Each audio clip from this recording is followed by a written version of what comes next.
ये second last budget था इनका, सेकंड लास्ट बजट।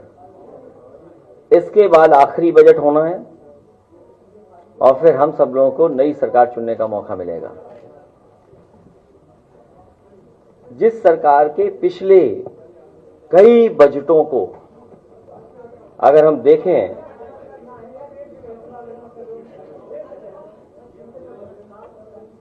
तो ये जो बजट हैं,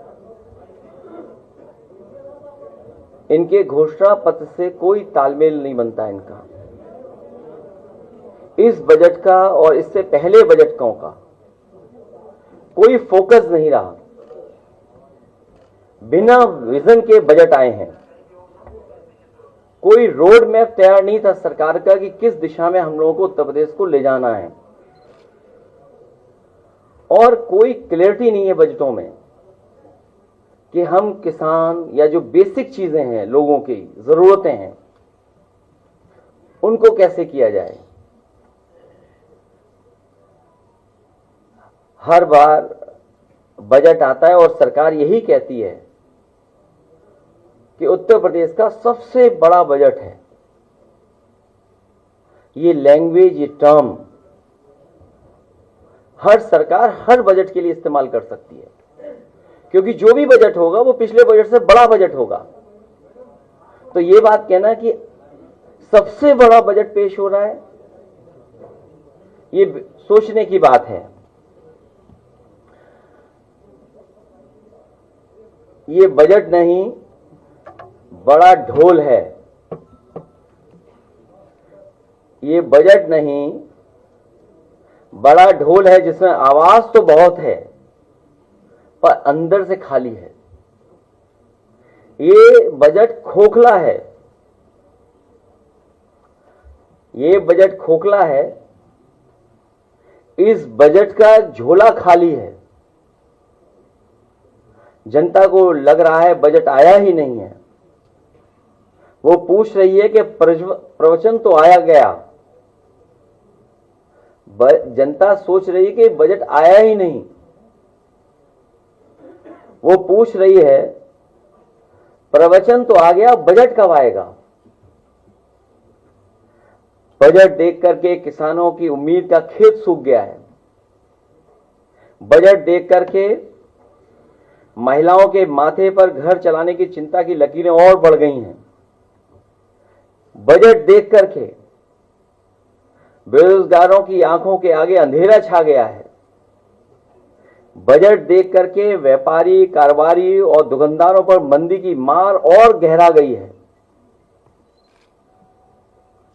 जो वहां मेज पीट रहे थे, बजट देख करके भाजपा के मंत्री और विधायकों के गले सूख गए हैं, क्योंकि अपने विभागों और विधानसभाओं में तो उन्हें ही महंगाई, बेरोजगारी का सामना करना पड़ेगा। उन्हें गुस्से का भी सामना करना पड़ेगा, क्योंकि अंतोगत्वा विधायक, मंत्री को ही जनता को फेस करना है। वो महंगाई का जवाब क्या देंगे, बेकारी का जवाब क्या देंगे। और जो बजट लगातार 9 पेश किए हैं सरकार ने, उसके बाद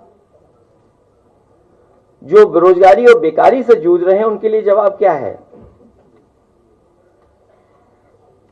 बजट देख करके बुनकरों का ताना माना रुक गया है और हथकरघे खामोश हो गए हैं। बजट देख करके जनता पूछ रही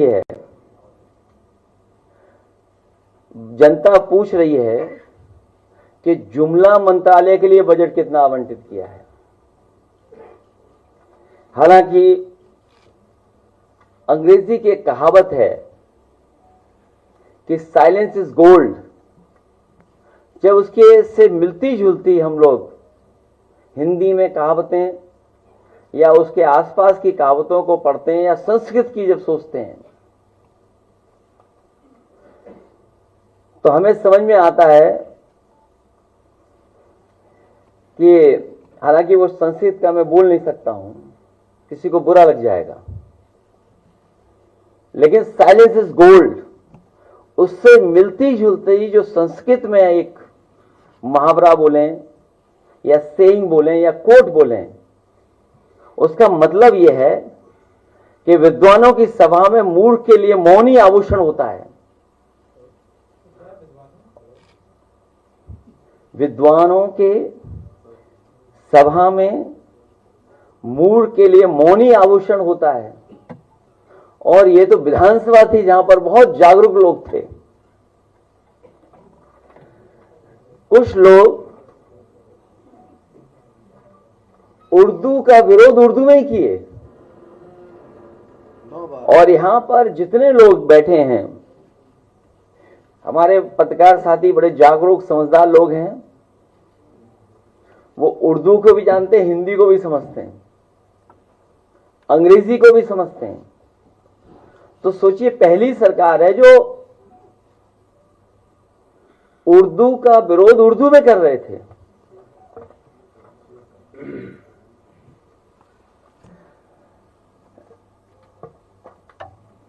उनसे पूछिए, हालांकि भाषण में उन्होंने कई बार उर्दू के शब्दों का इस्तेमाल किया है, 9 बार, 9 टाइम्स बोले। जो उर्दू के शब्द उन्होंने बोले, बदनाम, बख्शा नहीं जाएगा, पैदा, गुनहगार, मौत, तमाम, हादसा, जान, हसीन, जुआन, बस्ती, तबके, पायदान, अगर, बाद, बच्चों आदि, सरकार, अंदर, दुनिया, क्या ये उर्दू शब्द नहीं है?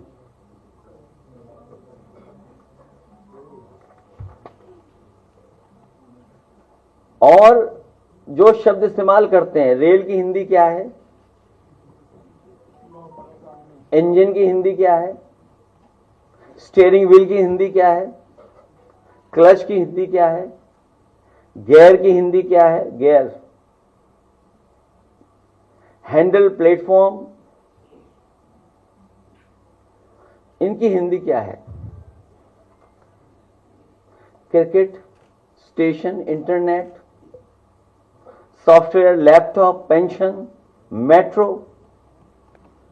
एक्सप्रेसवे, आज भी कई बार शब्द इस्तेमाल हुआ होगा, expressway, appeal, magistrate, police, battery, bat, SIM, mobile, shampoo, screen, shirt, लूट, कार।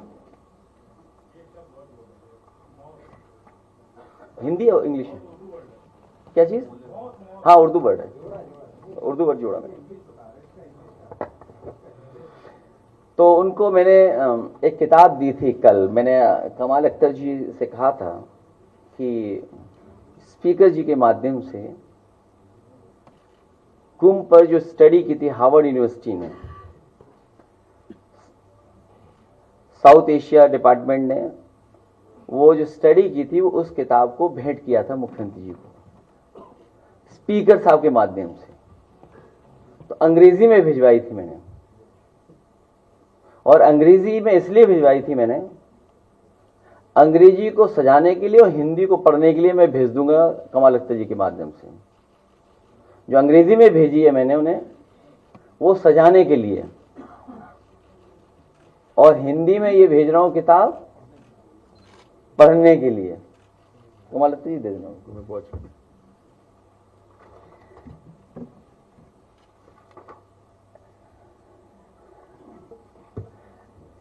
क्योंकि 9वां बजट था इनका, यूपी नंबर 1 के लिए भाजपा का संकल्प पत्र, और उनके संकल्प अगले 5 वर्षों में किसानों को सिंचाई के लिए मुफ्त बिजली उपलब्ध कराएंगे। ये पहला उनका संकल्प था। कितने बजट पेश हो चुके हैं? 9। पहला घोषणा पत्र का पहला है उनका शब्द ये। दूसरा, वो कहते हैं कि हम 25,000 करोड़ की लागत के साथ सरदार वल्लभ भाई पटेल एग्रो इंफ्रास्ट्रक्चर मिशन बना करके प्रदेश भर के किसानों की मदद करने का काम करेंगे। कितने पैसे इकट्ठे करना चाहते हैं लोग इंफ्रास्ट्रक्चर फंड में, एग्रीकल्चर इंफ्रास्ट्रक्चर फंड में? 25,000 करोड़ रुपया, और 9 बजट इनके चले गए हैं। 1,000 करोड़ कह रहे हैं भामाशाह भाव स्थिरता कोष को बनाएंगे, जिसमें आलू, टमाटर, प्याज जैसे सभी फसलों का न्यूनतम मूल्य सुनिश्चित करेंगे। 1,000 करोड़ किसके लिए?